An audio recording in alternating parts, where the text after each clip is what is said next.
So today I'm talking to Tiffini Gatlin and Candace Mitchell about the ugliness of entrepreneurship. Now, I have seen entrepreneurship get ugly, all right? And these two have really helped me with that, because the type of ugliness I've seen was not anything that I actually saw like on Instagram, so I didn't know how to handle it. And these two have really helped me with it, so thank you guys so much. Thank you. I feel like, like I said, you all have helped me so much in my transition, and I know it's because you all have had your own, experiences, and I really want to talk about that today. I also feel like there's a lot out there about you all's companies, about Latched Hooked, and about Myavana. That's really good. That's great, and I want to know about, kind of like the ugly parts of it. So, can you all talk a little bit about like social media entrepreneurship versus like real life entrepreneurship? Wow. As it relates to your companies. Yeah. Well, I think social media is, everybody says it's like the highlight reel, of your business or of your life. And I think that, if you put all of the ugly out on social media all the time, people wouldn't really want to follow as much. I can see that. So I think people want to see the glamorous, the glitz, the borderline, mama, I made it type of thing. Right. But for me personally, with my business, I like to give a healthy balance of both. In the beginning, I think I struggled a little bit with, I probably told too much information, and partly that was just because I was coming from a place of hurt. I was hurt. I didn't really know where to turn. Because you had just started a new company. I had just started. Can you tell us a little bit about that for the people who don't know? Yeah. So, in 2014, I started my first beauty company, Curl Colon Hair Collection, and I started with a partner, developed a product that hadn't been on the market. And so it was really amazing to see how fast my company scaled.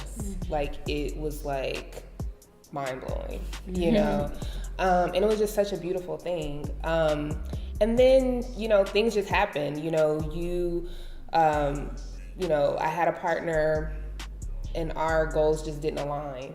And so, we split up, and it hurt me because it was just like, it's like having a birthing a child. Yes. I have 4 children, so, it hurt to go through it. And at the time, I can confidently say it now because it's been, 3 years. But at the time, I did not know how to channel my disappointment of it all. And unlike you, I didn't really have people in the business because even though I have been an entrepreneur for 8 years, I left corporate America, in 2010. But I was still finding myself as far as what's going to be that one thing. I think every entrepreneur is like, what is that one thing that's going to set me off? And my beach house. Exactly. And, and I'm sure lots of entrepreneurs can attest to trying different things. You try this, it doesn't, work, you pivot to something else. And so I, at that time, just felt like, oh my God, Curl Colon was that thing that, mama, I made it, type of thing. Like, oh my God, I can't believe, like every entrepreneur just dreams of that one thing. And I felt like that was my one thing. And then when it didn't work out, I was devastated, and I did not have, anybody, so to speak, that I could really call and be like, well, you know what you told me to do? That didn't work. I'm still hurting. I'm still bleeding. And so I, at that time, was using social media as a way to, channel that energy. And unfortunately, it wasn't good. I was just doing things that were just real reckless. Right. At the time. Like you said, you didn't know. I was. But this will help somebody. Yeah. Right. I was, for me, I think I was so busy trying to let people know in a way, like let them know without letting them know that it was this person's fault. Yeah.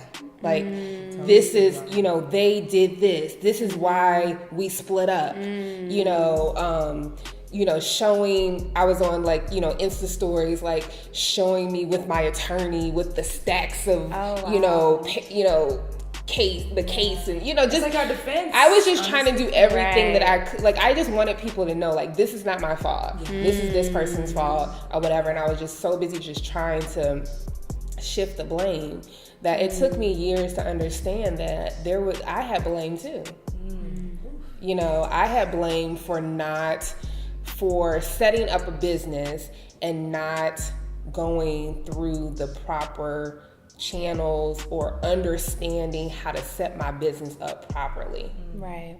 You know, and so there, you know, so there was part blame there as well. Also too, you know, I wasn't in a place of forgiveness. I wasn't trying to forgive. Like, I just wanted what I wanted. Yeah.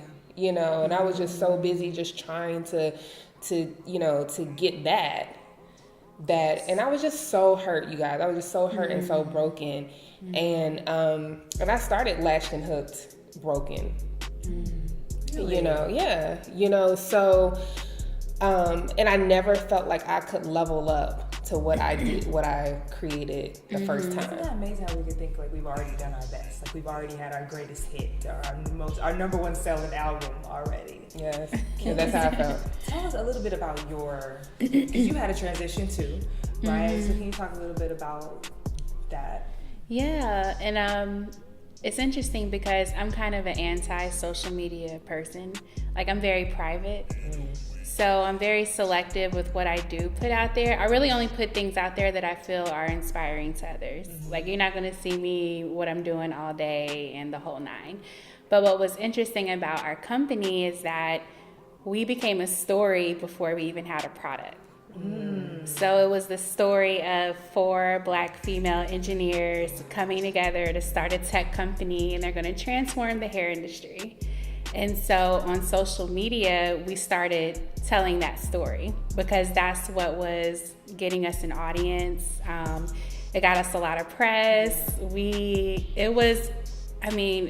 Things took off like dramatically. It was like within the first week of us starting, we were already on panels. We were getting interview requests.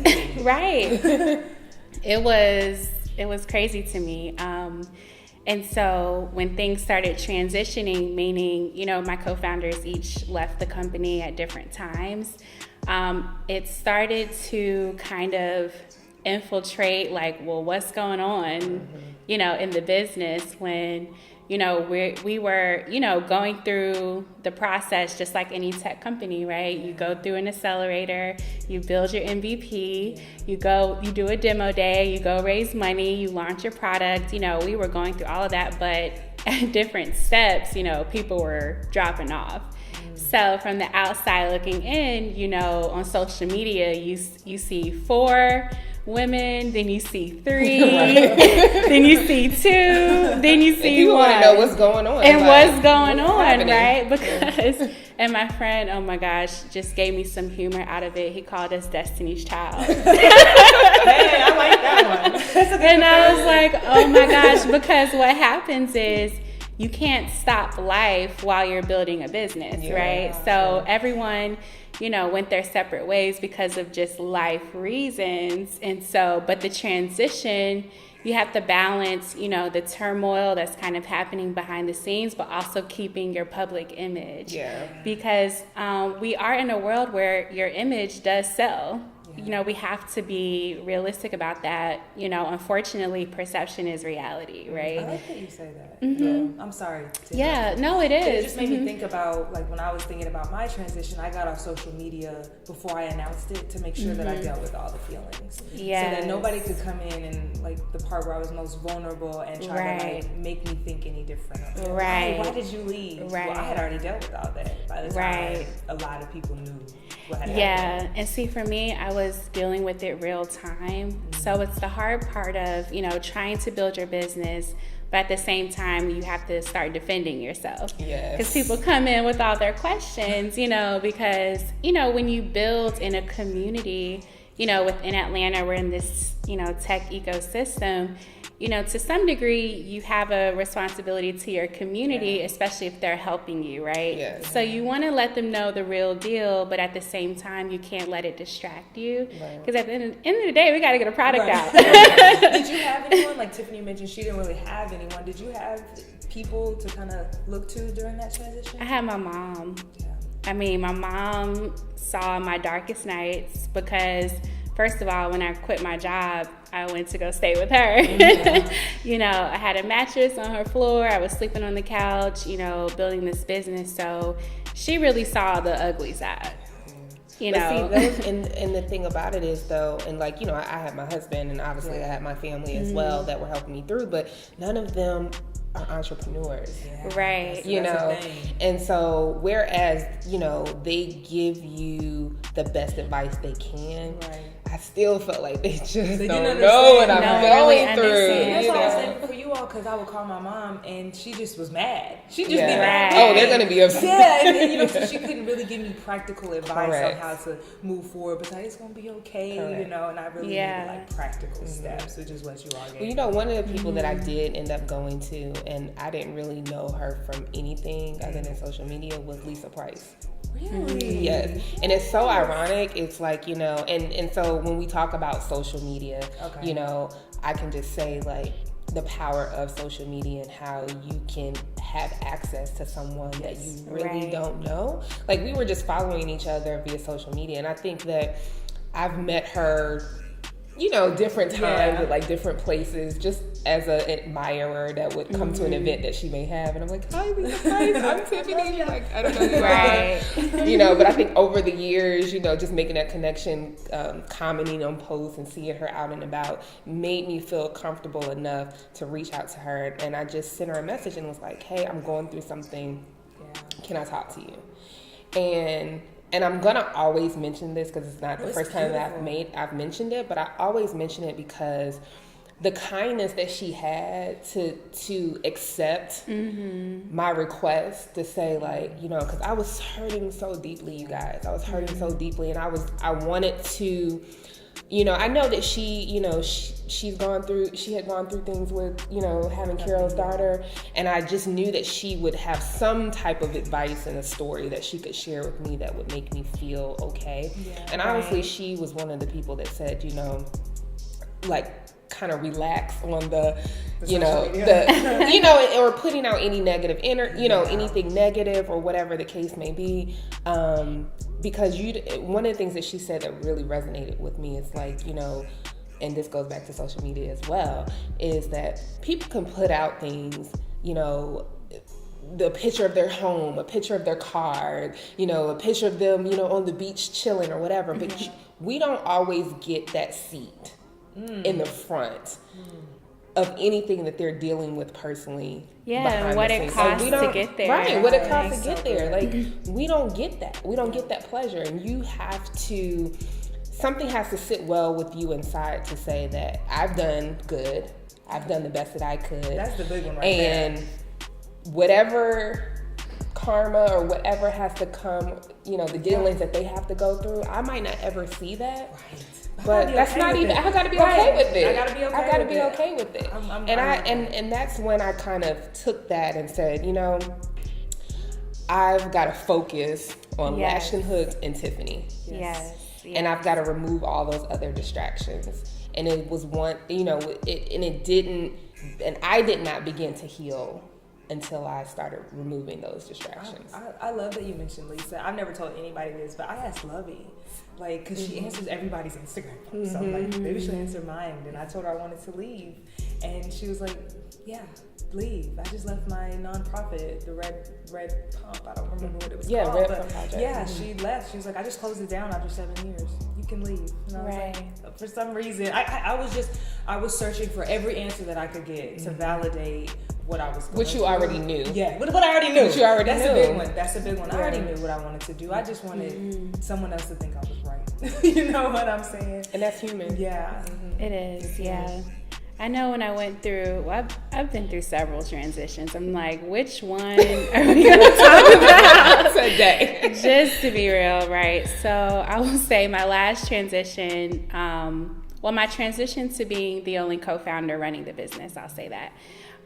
So we had an advisor, we have an advisor, Robin Gruber, and she gave me some really just good wisdom, because I feel like when you go through that, you don't need someone who's on a certain side. You just need real wisdom, like in how to manage the situation. And I'll never forget, because I always felt so committed to our vision that no matter what, I'm going to keep going.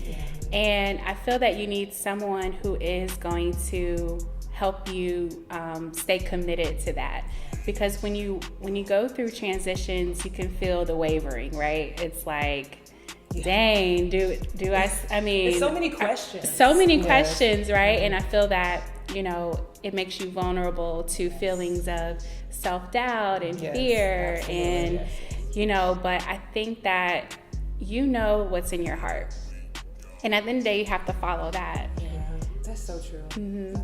I felt afraid at times to follow that. And I don't know if you guys ever felt this, and this was probably all in my head, but I had felt at some point that, you know how social media, beauty, blogger world, like all of that is just like so small. It is, yeah. And I started feeling like, people felt a certain way about me. Like they had, for sure. they had in their mind created a narrative about who I was based on my, company splitting or whatever.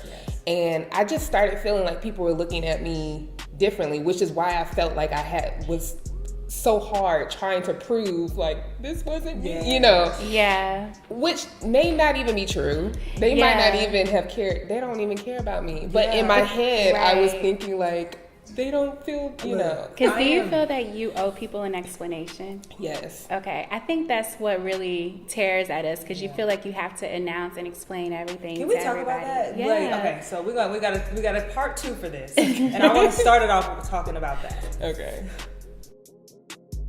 I had the power to change my situation.